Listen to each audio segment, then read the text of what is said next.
വീണ്ടും വരുന്നവനായ കർത്താവായ യേശുക്രിസ്തുവിൻ്റെ അത്യുന്നതമായ നാമത്തിൽ ഏവർക്കും സ്നേഹവന്ദനം അറിയിക്കുന്നു. നമ്മുടെ വളരെ വിശേഷതയേറിയൊരു പഠന പരമ്പരയുടെ 111 അവതരണത്തിലാണ്.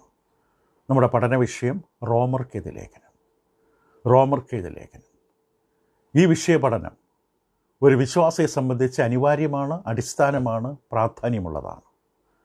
വിശ്വാസത്താലുള്ള നീതീകരണമെന്ന സുപ്രധാനമായ വിഷയം അവതരിപ്പിക്കുന്ന ഈ പുസ്തകം നാം ഇപ്പോൾ അതിൻ്റെ 5-ാം അധ്യായത്തിലാണ്. ബൈബിളിലെ തന്നെ ഏറ്റവും വിവാദപരമായ, ഏറ്റവും അധികം തർക്കങ്ങളും അവ്യക്തതകളും നിറഞ്ഞതെന്ന് മനുഷ്യർ പറയുന്നൊരു വേദഭാഗം. റോമർക്കെഴുതിയ ലേഖനം 5-ാം അധ്യായത്തിൻ്റെ 12 മുതൽ 21 വരെയുള്ള വേദഭാഗം. ഈ വേദഭാഗമാണ് ദൈവകൃപയാൽ അപ്പോസ്തലനായ പൗലോസിലൂടെ എഴുതപ്പെട്ട ഈ വേദഭാഗം നാം മനസ്സിലാക്കുവാൻ ദൈവത്തിൽ ആശ്രയിച്ച് പരിശ്രമിക്കുന്നത്. ഈ വേദഭാഗം ചില അവതരണങ്ങൾ ഒന്നുകൂടി ഒന്ന് ആവർത്തിക്കേണ്ടതുള്ളത് കൊണ്ട്, അവ്യക്തത നീങ്ങി വ്യക്തമായി വേദഭാഗം തിരിച്ചറിയണം എന്നുള്ളതുകൊണ്ട് 12-ാം വാക്യം മുതൽ പറയുന്ന പ്രധാനപ്പെട്ട ചിന്തകളിലേക്കൊന്ന് മടങ്ങി വരികയാണ്. ഈ വേദഭാഗം മനസ്സിലാക്കേണ്ടത് വളരെ ആവശ്യമാണ്. എന്തുകൊണ്ട് നമുക്ക് നീതീകരണം ആവശ്യമായി വന്നു? നീതീകരണത്തിൻ്റെ പ്രാധാന്യം എന്താണ്? ഇതൊക്കെ മനസ്സിലാക്കുവാൻ ഈ സത്യം മനസ്സിലാക്കണം. റോമർ 5-ാം അധ്യായം 12 മുതൽ 21 വരെ. 2 ആദാം. ഇവിടെ പൗലോസ് അവതരിപ്പിക്കുന്നു, 2 ആദാമിനെ അവതരിപ്പിക്കുന്നു. ഒന്നാമത്തെ ആദാവും ഒടുക്കത്തെ ആദാമും. അപ്പോൾ ഇവിടെ ആദ്യത്തെ ആദാമിനെ അവതരിപ്പിക്കുകയാണ്. ഭൂമിയിലുള്ള സകല കുടുംബത്തിൻ്റെയും തലയായി ആരംഭിച്ചത് ആ വ്യക്തിയിലൂടെയാണ്. ആദ്യ മനുഷ്യൻ ആദാം, പാപത്തിലേക്ക് നശിച്ചു വീഴുവാൻ മനുഷ്യകുലത്തിന് കാരണമൊരുക്കിയ വ്യക്തി. 2-ാമത്തെ ആദാം കർത്താവ് യേശുവാണ്, ആത്മീക കുടുംബത്തിൻ്റെ തല. ഭൗതികമായി ഏദൻ തോട്ടത്തിൽ ദൈവം വെച്ച ആദാം ഭൗതികമായ കുടുംബത്തിൻ്റെ തലയാണെങ്കിൽ ക്രിസ്തു ആത്മീയ കുടുംബത്തിൻ്റെ തലയാണ്. അതായത് സഭ എന്ന ആത്മീയ കുടുംബം, ജീവനിൽ വാഴുന്നവരുടെ കൂട്ടം. ഈ അധ്യായത്തിൽ ഈ 2 ആദാമും തമ്മിലുള്ള ഒരു താരതമ്യം, പിന്നെ വൈരുദ്ധ്യം. ആദ്യം ഇവർ തമ്മിലുള്ള താരതമ്യം എന്താണ്, സാദൃശ്യം എന്താണ്, പിന്നെ വൈരുദ്ധ്യം എന്താണ് എന്നുള്ളത് അവതരിപ്പിക്കും. ആദ്യം ഈ 2 ആദാമിനെയും ആദ്യം ഒന്ന് പരിചയപ്പെടുത്തും. 5-ാം അധ്യായത്തിൻ്റെ 12 മുതൽ 14 വരെയുള്ള വാക്യങ്ങളിൽ നമുക്കത് കാണാൻ കഴിയും. അതുകൊണ്ട് ഏക മനുഷ്യനാൽ പാപവും പാപത്താൽ മരണവും ലോകത്തിൽ കടന്നു. ഇങ്ങനെ എല്ലാവരും പാപം ചെയ്യുകയാൽ മരണം സകല മനുഷ്യരിലും പരന്നിരിക്കുന്നു. പാപമോ ന്യായപ്രമാണം വരെ ലോകത്തിലുണ്ടായിരുന്നു. എന്നാൽ ന്യായപ്രമാണം ഇല്ലാതിരിക്കുമ്പോൾ പാപത്തെ കണക്കിടുന്നില്ല. എങ്കിലും വരുവാനുള്ളവൻ്റെ പ്രതിരൂപമായ ആദാമിൻ്റെ പാപത്തിന് തുല്യമായി പാപം ചെയ്യാത്തവരിലും മരണം ആദാം മുതൽ മോശ വരെ വാണിരുന്നു. ആദ്യത്തെ 3 വാക്യങ്ങളിൽ 12-ാമത്തെ വാക്യം ആദ്യ ആദാമിനെ അവതരിപ്പിക്കുന്നു. ഏക മനുഷ്യനാൽ പാപവും പാപത്താൽ മരണവും ലോകത്തിലേക്ക് കടന്നു. ആദാമിൻ്റെ അനുസരണക്കേട് കൊണ്ടുവന്ന ഭവിഷ്യത്തുകൾ. ഒന്നാമത് ആദാം പാപത്തെ ലോകത്തിലേക്ക് കൊണ്ടുവന്നു. പാപം നേരത്തെ ഉണ്ട്, ദൂതന്മാരുടെ നടുവിൽ പാപം സംഭവിച്ചിട്ടുണ്ട്. പക്ഷെ ലോകത്തിൽ ആദ്യമാണ് മനുഷ്യൻ വസിക്കുവാൻ ദൈവം സൃഷ്ടിച്ച ഭൂമി. ആ ഭൂമിയിലേക്ക് പാപത്തെ കൈപിടിച്ച് കൊണ്ടുവന്നത് ആദാമാണ്. ആദ്യത്തെ ഭവിഷ്യത്ത്, ഭൂമിയിലേക്ക് പാപം പ്രവേശിച്ചു. അതുകൊണ്ട് ഏക മനുഷ്യനാൽ പാപവും. 2-ാമത്തെ ഭവിഷ്യത്ത് പ്രയാസം എന്താ വന്നത്? മരണവും. പാപത്തിൻ്റെ ശമ്പളം, പാപത്തിൻ്റെ അനന്തരഫലം മരണം. പാപം ഉള്ളിടത്ത് ആത്മീക മരണം തീർച്ചയായിട്ടും ഉണ്ടായിരിക്കും. പാപത്തിൻ്റെ ശമ്പളമായ മരണം. ഇവിടെ മരണം എന്ന വാക്ക് ഈ പശ്ചാത്തലത്തിൽ ഉപയോഗിക്കുമ്പോൾ ആദാമിൻ്റെ പാപത്തിലൂടെ മനുഷ്യവർഗത്തിലേക്ക് കടന്നു വന്ന എല്ലാ ദുരന്തങ്ങളും, എല്ലാ നാശവും കോട്ടവും തകർച്ചകളും എല്ലാം ചേർത്ത് പരാമർശിക്കുകയാണ്. ആദ്യമായി ഭൗതിക മരണം. ആ ഭൗതിക മരണം ആദ്യത്തെ അനന്തരഫലമാണ്. ഭൗതികമായ മരണം ആരംഭിച്ചു. ഈ മരണം സകല മനുഷ്യരിലും പരന്നിരിക്കുന്നു എന്ന് 12-ാം വാക്യത്തിൽ കാണാം. മരണം സകല മനുഷ്യരിലും പരന്നിരിക്കുന്നു. വെറും ഭൗതിക മരണം മാത്രമല്ല, ആദ്യം വാസ്തവത്തിൽ സംഭവിച്ചത് ആത്മീക മരണമാണ്. ദൈവത്തിൽ നിന്ന് അകന്നു, ആത്മീകമായ അകൽച്ചയുണ്ടായി. ഇത് സകല മനുഷ്യരിലും പരന്നിരിക്കുകയാണ്. ഭൗതിക മരണവും ആത്മീക മരണവും സകല മനുഷ്യരിലും പരന്നു. പക്ഷേ അടുത്ത വാക്യം പറയുന്നത് പാപമോ ന്യായപ്രമാണം വരെ ലോകത്തിലുണ്ടായിരുന്നു. ന്യായപ്രമാണം വന്നതോടുകൂടിയല്ല പാപം ഉത്ഭവിച്ചത്. പാപം ലോകത്തിലുണ്ട്. ന്യായപ്രമാണം ലഭിക്കുന്നത് വരെ, മോശയിലൂടെ ന്യായപ്രമാണം ലഭിക്കുന്നതുവരെ പാപം ലോകത്തിലുണ്ട്. പക്ഷേ ഇപ്പോൾ കണ്ണാടി ഇല്ലാത്തതുകൊണ്ട് ആർക്കും മുഖം കാണാൻ പറ്റിയില്ല എന്ന് പറയുന്ന പോലെ ന്യായപ്രമാണം വന്നപ്പോഴാണ് മനുഷ്യർക്ക് അവരുടെ പാപത്തിൻ്റെ കാഠിന്യം, ഭയങ്കരത്വം, ഗുരുതരാവസ്ഥ എന്താണെന്ന് മനസ്സിലായത്, പാപത്തെ പാപമെന്ന് പരിചയപ്പെട്ടത്. അപ്പോൾ പാപമോ ന്യായപ്രമാണം വരെ ലോകത്തിലുണ്ടായിരുന്നു, എന്നാൽ ന്യായപ്രമാണം ഇല്ലാതിരിക്കുമ്പോൾ പാപത്തെ കണക്കിടുന്നില്ല. ഇപ്പോൾ ന്യായപ്രമാണം വ്യക്തമായ ലംഘിക്കപ്പെട്ട നിയമങ്ങൾ ഏതാണെന്ന് മനുഷ്യന് അറിയിച്ചു കൊടുക്കാതെ അവനെ ശിക്ഷിക്കാൻ പറ്റില്ല. ഇപ്പോൾ നമ്മളെ വഴി പോലീസുകാരൻ തടഞ്ഞു വെച്ച് 500 രൂപ അല്ലെങ്കിൽ 5000 രൂപ പിഴ ഇടുമ്പോൾ എന്തിന് എന്ന് പറയാൻ പോലീസുകാരന് പറ്റുന്നില്ലെങ്കിൽ പിഴയ്ക്ക് കാര്യമില്ല. ഇന്ന നിയമം ലംഘിച്ചു, ഇന്ന വകുപ്പ് പ്രകാരം ഇന്ന നിയമം ലംഘിച്ചാൽ ഇത്ര രൂപയാണ് ശിക്ഷ എന്ന് ചൂണ്ടിക്കാണിക്കുമ്പോൾ ന്യായമാണ്. ഇപ്പം ന്യായപ്രമാണം വരുന്നത് വരെ പാപത്തെ കണക്കിട്ടില്ലെന്നാണ്. പാപമില്ലെന്നല്ല, പാപത്തെ കണക്കിട്ടില്ല.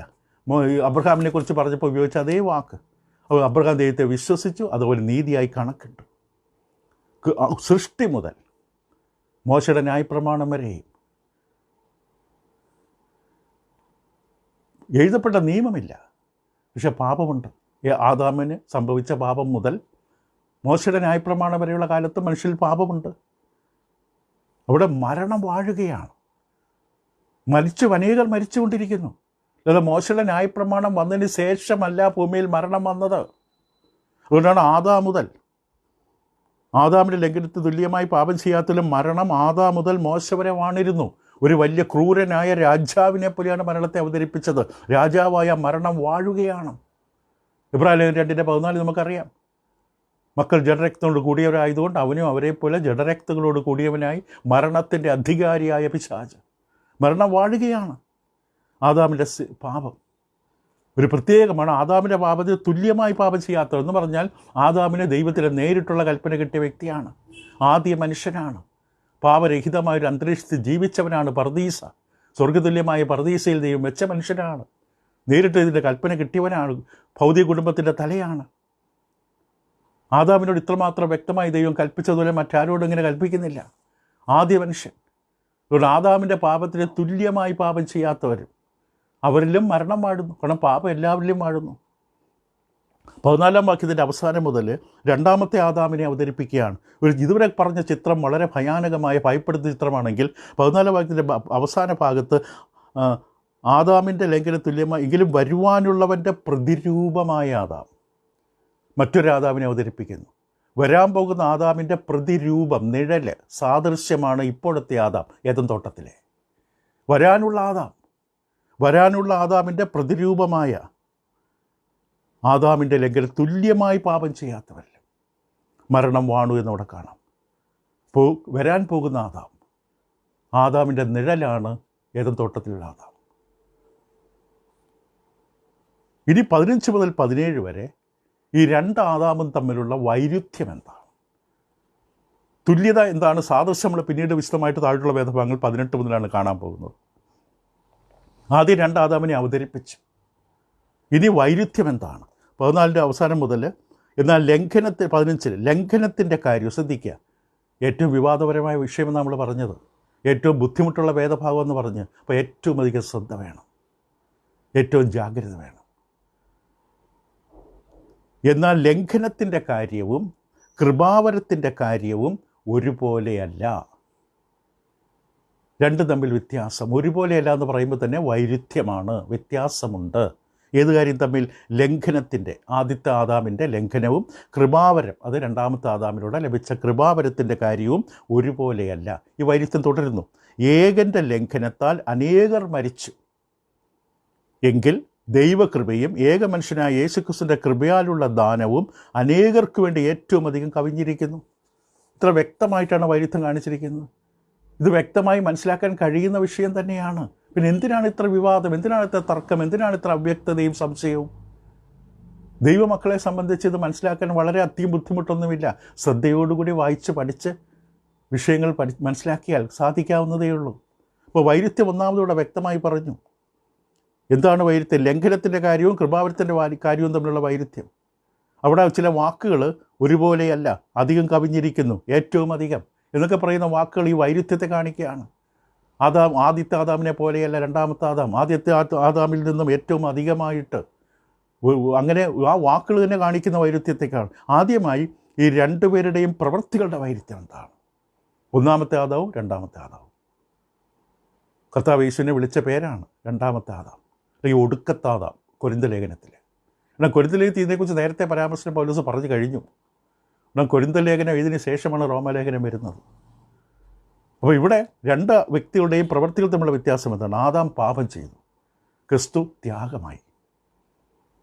ഒന്നാമത്തെ വ്യത്യാസം, ആദാം സ്വന്തം ഇഷ്ടപ്രകാരം ഒരു കാര്യം ചെയ്തു, കർത്താവ് സ്വയത്തെ ത്യജിച്ചു കൊണ്ടൊരു കാര്യം ചെയ്തു. വലിയ വ്യത്യാസമാണത്. അപ്പോൾ ആദാമിൻ്റെ ലംഘനം അനേകർക്ക് മരണത്തിന്, അതായത് അനേകർക്ക് എല്ലാവരും പാപത്തിൻ്റെ ശമ്പളം മരണം, എല്ലാവരിലേക്കും ഒരു വ്യത്യാസമില്ല, എല്ലാവരും പാപത്തിൻ്റെ ശമ്പളമായി മരണം. മറുവശത്ത് കൃപാവരത്തിൻ്റെ കാര്യം, അവിടെ പറയുന്ന വാക്ക് വളരെ വലിയൊരു വാക്കുകൾ ഉപയോഗിക്കും. കൃപാവരത്തിൻ്റെ കാര്യവും ഒരുപോലെയല്ല. ദൈവകൃപയും ഏക മനുഷ്യനായ യേശുക്രിസ്തുവിൻ്റെ കൃപയാലുള്ള ദാനവും. അപ്പോൾ ദൈവകൃപയും ഏക മനുഷ്യനായ യേശുക്രിസ്തുവിൻ്റെ കൃപയാലുള്ള ദാനവും, ദൈവകൃപയും ക്രിസ്തുവിൻ്റെ കൃപയും, അതിൽ നിന്ന് ലഭിച്ച ദാനം. അപ്പോൾ കൃപാദാനം, കൃപയാണ് ഈ ദാനം. അത് വ്യക്തമായി പറയുന്നത് കൃപയാണ്. രണ്ടാമത്തെ ആദാം ക്രിസ്തുവിലൂടെ നമുക്ക് ലഭിച്ചതെല്ലാം കൃപയാണ്. ദൈവത്തിൻ്റെ കൃപ, കർത്താവ് യേശുക്രിസ്തുവിലുള്ള കൃപ. അതെന്ത് ചെയ്തു? ആദാമിൻ്റെ പാപം കൊണ്ടുവന്ന ഭവിഷ്യത്തുകൾക്ക് പരിഹാരമൊരുക്കി. വെറും പരിഹാരമൊരുക്കിയല്ല, എന്താണോ നഷ്ടപ്പെട്ടതിനെ തിരിച്ച് പുനഃസ്ഥാപിച്ചു. അതിലപ്പുറം, അതിലധികമായി. അവിടെയാണ് വ്യത്യാസം. അതിലധികം, വെറുതെ ആ തെറ്റ് മാത്രം തിരുത്തുകയല്ല, അതിലധികമായ അനുഗ്രഹം കൊണ്ടുവന്നു. എന്തൊക്കെ അനുഗ്രഹം കൊണ്ടുവന്നു? ആ ഭൗതിക മരണത്തിന് മറുവശത്ത് കർത്താവ് യേശുവിൻ്റെ ശബ്ദം കേട്ട് എല്ലാവരും ഉയർത്തെഴുന്നേൽക്കുന്ന അവസ്ഥയെത്തി. കൂടാതെ ആത്മിക ശരീരം കിട്ടുന്ന അവസ്ഥയെത്തി. നിത്യജീവന അനുഗ്രഹമായി മാറി. പർദീസ എന്ന് പറയുന്ന പുതിയൊരു വാസസ്ഥലം ക്രമീകരിക്കപ്പെട്ടു. എത്രയധികം ആദാമിലൂടെ നഷ്ടപ്പെട്ടതിലും എത്ര അധികമാണ് ക്രിസ്തുവിലൂടെ. ഇതെല്ലാം എന്താണ്? കൃപ. ദൈവകൃപയും കർത്താവ് യേശുക്രിസ്തുവിൻ്റെ കൃപയാലുള്ള ദാനവും. കൃപ എന്ന വാക്കിൻ്റെ ഊന്നലെത്ര ഭയങ്കരമാണ്. കൃപ, അർഹതയില്ല. ഇപ്പോൾ ഇവിടെ പ്രവൃത്തികളുള്ള വ്യത്യാസം മാത്രമല്ല, പ്രവൃത്തിയുടെ വ്യാപ്തിയിലുള്ള വ്യത്യാസമുണ്ട്. ഇവിടെ പ്രവൃത്തികളിൽ ചില വ്യാപ്തിയുണ്ട്. പ്രവൃത്തികൾക്ക് വലിയ വിശാലമായ വ്യാപനമുണ്ട് രണ്ടുപേരുടെ പ്രവൃത്തിയിൽ. അതാണ് 16-ാം വാക്യം. ഏകൻ്റെ പാപം ചെയ്തതിൻ്റെ ഫലവും, ഇവിടെ ഫലമെന്ന വാക്ക് ഉപയോഗിച്ചത്. ഏകൻ്റെ പാപം ചെയ്തതിൻ്റെ ഫലവും ദാനത്തിൻ്റെ കാര്യവും ഒരുപോലെയല്ല. മറ്റൊരു വൈരുദ്ധ്യത്തിൻ്റെ വാക്ക് ഒരുപോലെയല്ല. വെറുതെ ഒരേ തട്ടിൽ ഒരേപോലെ നിർത്തരുത്. രണ്ടുപേരും തമ്മിൽ വ്യത്യാസമുണ്ട്. ആ വ്യത്യാസങ്ങൾ അവതരിപ്പിക്കുകയാണ്. ഏകൻ പാപം ചെയ്തതിൻ്റെ ഫലം, ദാനത്തിൻ്റെ കാര്യവും ഒരുപോലെയല്ല.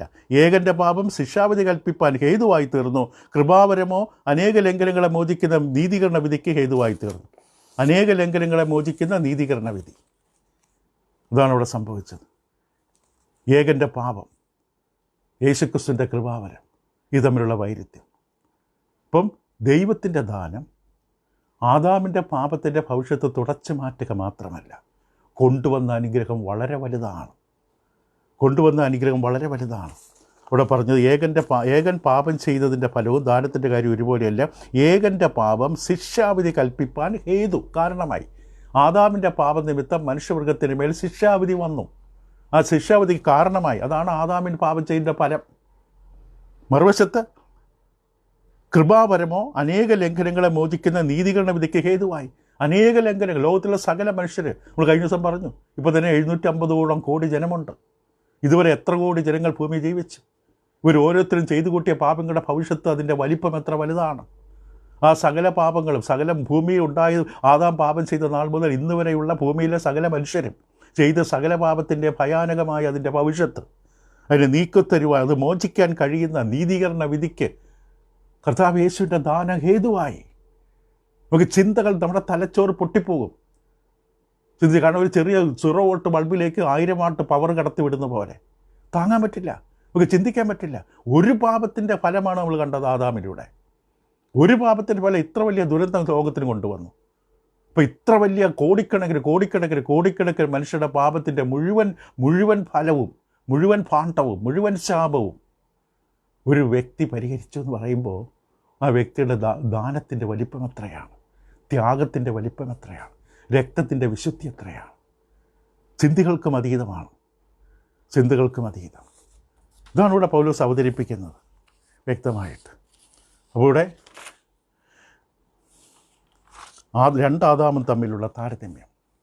അതിനുശേഷം വൈരുദ്ധ്യത്തിലേക്ക് വന്നു. അനേക ലംഘനങ്ങളെ മോചിക്കുന്ന നീതീകരണ വിധി. നീതീകരണമാണ് നമ്മുടെ വിഷയവും. നീതീകരണ വിധി. ആ വിധിക്ക് എന്തായി മാറി? ഹേതു. കർത്താവ് യേശുവിൻ്റെ ക്രൂസിലെ പരമയാഗത്തിൻ്റെ അടിസ്ഥാനത്തിൽ ദൈവത്തിന് ആരെയും നീതീകരിക്കാൻ കഴിയുന്ന വിധത്തിൽ യേശുവിൻ്റെ മരണം പര്യാപ്തമാണ്, മതിയായതാണ്, ദൈവത്തെ തൃപ്തിപ്പെടുത്തുന്നതാണ്. അപ്പോൾ നാം ഒരു ചോദ്യം കഴിഞ്ഞ ക്ലാസ്സിൽ അവസാനമായി ഉന്നയിച്ചു. കർത്താവ് യേശുവിൻ്റെ മരണം ലോകത്തിലുള്ള സകല മനുഷ്യരുടെയും, ആദാമിൻ്റെ മാത്രമല്ല, പിന്നീട് ജീവിച്ച മനുഷ്യരുടെ മാത്രമല്ല, മരിച്ചുപോയ മനുഷ്യരുൾപ്പെടെ ഇന്ന് ജീവിക്കുന്നവരുടെ എല്ലാവരുടെയും പാപമെന്ന അനേക ലംഘനങ്ങളെ മോചിക്കുവാൻ പ്രാപ്തമായിരുന്നോ യേശുവിൻ്റെ യാഗം? പൗലോസിൻ്റെ ഉത്തരം ഉറക്കെയാണ്. ശരി, തീർച്ചയായും ലോകത്തിലുള്ള സകല മനുഷ്യരുടെയും പാപത്തെ പരിഹരിക്കാൻ കഴിയുന്ന ഒന്നായിരുന്നു യേശുവിൻ്റെ ക്രൂസിലെ യാഗം. ആ കൃപാവരം 16-ാം വാക്യത്തിൻ്റെ അവസാനം പറയുന്ന പോലെ അനേക ലംഘനങ്ങളെ മോചിക്കുന്ന നീതീകരണ വിധി. ഒരു വിധി പ്രസ്താവന ഇവിടെ നടക്കുകയാണ്. നീതീകരണത്തിൻ്റെ ഒരു വിധി. നീതീകരണ വിധിക്ക് ഹേതുവായി മാറി യേശുവിൻ്റെ യാഗം. ആ യാഗത്തിൻ്റെ അടിസ്ഥാനം ക്രിസ്തു ക്രൂശിൽ ചൊരിഞ്ഞ രക്തം കർത്താവ് യേശുവിൽ വിശ്വസിക്കുന്ന ഏവരെയും ദൈവത്തിന് നീതീകരിക്കാൻ കാരണമായി മാറുകയാണ്. ഇത് കൃപയാണ്. ദൈവകൃപയുടെ വിധിയാണിത്. ദൈവകൃപയുടെ ഫലമാണിത്. കർത്താവ് യേശുവിലൂടെ ആദാമിലൂടെ സംഭവിച്ചത്, ആദാമിൻ്റെ തലമുറയായി ലോകത്തിൽ പടർന്ന ആ വലിയ ഭവിഷ്യത്തിനെ ക്രിസ്തുവിൻ്റെ ക്രൂസിലെ യാഗം, ഏകയാഗം കൊണ്ടത് പരിഹരിച്ചു. ആ രക്തം പിന്നിലേക്കൊഴുകി. ഭൗതിക മരണത്തിൻ്റെ കാര്യത്തിൽ വാസ്തവമാണ്. നാം ഇന്നും മരിക്കും. അത് ഭൂമിയിലെ പ്രകൃതി നിയമം. ഒരിക്കൽ മരിക്കുകയും പിന്നെ ന്യായവിധി. എബ്രായർ 9:27. പക്ഷേ ക്രിസ്തുവിന് ലഭിച്ചത് എന്താണ്? മരണം അവസാനമല്ല. ക്രിസ്തുവിൻ്റെ ശബ്ദം കേട്ട് കല്ലറുകളിലുള്ള എല്ലാവരും, നന്മ ചെയ്തവർ ജീവനായും തിന്മ ചെയ്തവർ ന്യായവിധിക്കായി പുനരുത്ഥാനം വരും. ഇപ്പം മരണത്തിൻ്റെ ആ വലിയ പ്രശ്നവും ക്രിസ്തു പരിഹരിച്ചു. ഭൗതിക മരണം. ആത്മീയ മരണത്തെ സംബന്ധിച്ച് ശരിയാണ്. ഇവിടെ മറക്കുന്ന പൗലോസിൻ്റെ ഊന്നൽ എത്ര അധികം ക്രിസ്തുവിൻ്റെ ആ കൃപയ ധ്യാനവും എത്ര അധികം അനുഗ്രഹം കൊണ്ടുവന്നു എന്നാണ്. ഇവിടെ നീതീകരണം എന്ന വാക്ക്, അതിനാണ് വിഷയത്തിൻ്റെ പ്രധാന ലക്ഷ്യവും പ്രമേയവും. നീതീകരണം, ദൈവത്തിൻ്റെ ദൃഷ്ടിയിൽ കയറി നിൽക്കുവാനുള്ള യോഗ്യത, ചെന്ന് നിൽക്കാനുള്ള യോഗ്യത. നീതീകരണം അത് ആത്മീക അനുഗ്രഹമാണ്. ആത്മീകമായി മരിച്ച വ്യക്തി ഇന്ന് ആത്മീകമായ ജീവനോടെ അവസ്ഥയിൽ നിൽക്കാൻ കഴിയുന്നു. ഭൗതിക മരണത്തെ മാത്രമല്ല, അതിൻ്റെ ഭവിഷ്യത്ത് മാത്രം മാറ്റുകയല്ല ഉയർത്തെഴുന്നേൽപ്പിലൂടെ. ആത്മീയമായി മരിച്ചവരെ ദൈവം ക്രിസ്തുവിലൂടെ എഴുന്നേൽപ്പിച്ച് തൻ്റെ മുമ്പിൽ നിർത്തുകയാണ്. ഇപ്പോൾ കർത്താവ് യേശുവിൻ്റെ ക്രൂസിലെ പരമയാഗത്തിൻ്റെ വ്യാപ്തി, അതിൻ്റെ വലിപ്പം കണക്കാക്കാൻ ആർക്കും പറ്റില്ല. അതിൻ്റെ വീതി, നീളവും, ഉയരവും, ആഴവും. ദൈവമക്കളെ കുറ്റപ്പെടുത്തിയ വിധിയെ അത് തുടച്ചു മാറ്റി. ദൈവം നീതീകരിച്ചു. നമുക്കെതിരെ ചുമത്തപ്പെട്ട എല്ലാ അപവാദങ്ങളും, ആരോപണങ്ങളും ക്രിസ്തുവിൽ നാം വരുമ്പോൾ അത് തുടച്ചു മാറ്റപ്പെട്ടു. ഓരോ പാപവും വലിയ ശക്തിയായിട്ടുള്ള നശീകരണത്തിൻ്റെ ശക്തിയുള്ളതാണ് പാപത്തിന്. എല്ലാ പാപവും നശീകരണമാണ്. നശിപ്പിക്കുന്ന ശക്തിയാണ് പാപത്തിനുള്ളത്. ലോകത്തിലെ സകല മനുഷ്യരെ എണ്ണിത്തിട്ടപ്പെടുത്താൻ കഴിയാത്ത പാപവും എണ്ണിത്തിട്ടപ്പെടുത്താൻ കഴിയാത്ത മനുഷ്യവർഗവും, ഇവർ ചെയ്തു കൂട്ടിയ സകല പാപത്തിൻ്റെയും ആ നശീകരണ ശക്തി എത്ര വലിപ്പമാണ്, എത്ര ശക്തമാണ്. അതിനെയാണ് ക്രിസ്തു തൻ്റെ യാഗത്തിലൂടെ നീക്കിയത്. മാത്രമല്ല പൗലോസ് ഇവിടെ അവതരിപ്പിക്കുന്നത് ഇവർ രണ്ടുപേരുടെയും പ്രവൃത്തികളുടെ ആ പ്രഭാവത്തിൽ, ഫലത്തിലുള്ള വ്യത്യാസമാണ്. അതാണ് 17-ാം വാക്യം ആരംഭിക്കുമ്പോൾ, ഏകൻ്റെ ലംഘനത്താൽ മരണം ആ ഏക നിമിത്തം വാണുവെങ്കിൽ. രണ്ടുപേരും ഒന്നാം ആദാമും രണ്ടാം ആദാമും. ആദ്യം നമ്മൾ പറഞ്ഞു അവർ രണ്ടുപേരുടെയും പ്രവൃത്തികളുള്ള വ്യത്യാസം, അതിൻ്റെ വ്യാപ്തി, അതിൻ്റെ വ്യാപനത്തിലുള്ള വ്യത്യാസം. രണ്ടാമത് രണ്ടുപേരുടെയും പ്രവൃത്തിയുടെ പ്രഭാവത്തിലുള്ള വ്യത്യാസം, അതിൻ്റെ എഫക്റ്റിലുള്ള വ്യത്യാസം. വളരെ ശ്രദ്ധിക്കുക. ഇത് മനസ്സിലാക്കിയാൽ, നമ്മൾ ആരംഭത്തിൽ റോമലേഖനം പറഞ്ഞു, റോമലേഖനം മനസ്സിലാക്കിയാൽ ദൈവത്തിൽ നിങ്ങളെ കിട്ടി എന്നുള്ളതാണ്. നിങ്ങൾക്ക് ദൈവത്തെ കിട്ടിയതിനേക്കാളും ദൈവത്തിൽ നിങ്ങളെ കിട്ടി. ഇത് മനസ്സിലാക്കാൻ കഴിയും, ആഗ്രഹിച്ചാൽ സാധിക്കും. അപ്പോൾ ഏകൻ്റെ ലംഘനം, ഒന്നാമത്തെ ആദാം, അതിലൂടെ എന്താ വാണത്? മരണം. ആ ഏക നിമിത്തം വാണു. അകത്തേക്ക് വിളിച്ച് കൊണ്ടുവന്നവൻ നമ്മളെ നശിപ്പിച്ചു, കൊണ്ടുവന്ന് നമ്മളെ ഇല്ലാതാക്കി, കൊണ്ടുവന്നവൻ നമ്മുടെ തലയെ ചവിട്ടി നമ്മുടെ മേൽ വാണു. പലപ്പോഴും സംഭവിക്കും. സുഹൃത്തെന്ന് പറഞ്ഞ് സഹോദരനെന്നും സഹോദരിയെന്നും പറഞ്ഞ് നമ്മൾ വലിയ കാര്യത്തെ സ്നേഹിക്കും. പക്ഷെ അവർ നമ്മളെ നശിപ്പിക്കും. അതിനുള്ള തന്ത്രം മണിയും. ഇതാണ് ഇവിടെ സംഭവിച്ചത്. ആദാം കൈപിടിച്ചകത്തേക്ക് കൊണ്ടുവന്നു മരണത്തെ. പക്ഷെ മരണം മനുഷ്യകുലത്തിൻ്റെ മേൽ വാഴുകയാണ്. ആ ഏകൻ്റെ ലംഘനത്താൽ മരണം ആ ഏകൻ നിമിത്തം വാണു എങ്കിൽ മറുവശത്തെന്താണ്? ശ്രദ്ധിക്കുക, കൃപയുടെയും നീതിദാനത്തിൻ്റെയും സമൃദ്ധി ലഭിക്കുന്നവർ. വെറും പരിഹരിക്കല്ല, സമർത്ഥമായിട്ടാണ് പരിഹാരം വരുന്നത്. സമൃദ്ധി ലഭിക്കുന്നവർ യേശുക്രിസ്തു എന്ന ഏക നിമിത്തം ഏറ്റവും അധികമായി, വീണ്ടും അതിൻ്റെ ആഴം കാണിക്കുകയാണ്, വലിപ്പം വിസ്തീർണം കാണിക്കുകയാണ്. ഏറ്റവും അധികം എവിടെ വാഴും? ജീവനിൽ വാഴും. ഒരു വശത്ത് മരണം വാണു, മറുവശത്ത് ജീവൻ വാഴുന്നു. ഇപ്പം മരണം തൻ്റെ വാഴ്ച നടത്തി. ഒരു മനുഷ്യൻ കാരണം, ഒരു മനുഷ്യൻ, ഒരു വ്യക്തി മതി എല്ലാം നശിപ്പിക്കാൻ. ഒരു ചത്ത ഈച്ച മതി തൈലക്കാരൻ്റെ സുഗന്ധം നിറഞ്ഞ എണ്ണ നശിപ്പിക്കാൻ.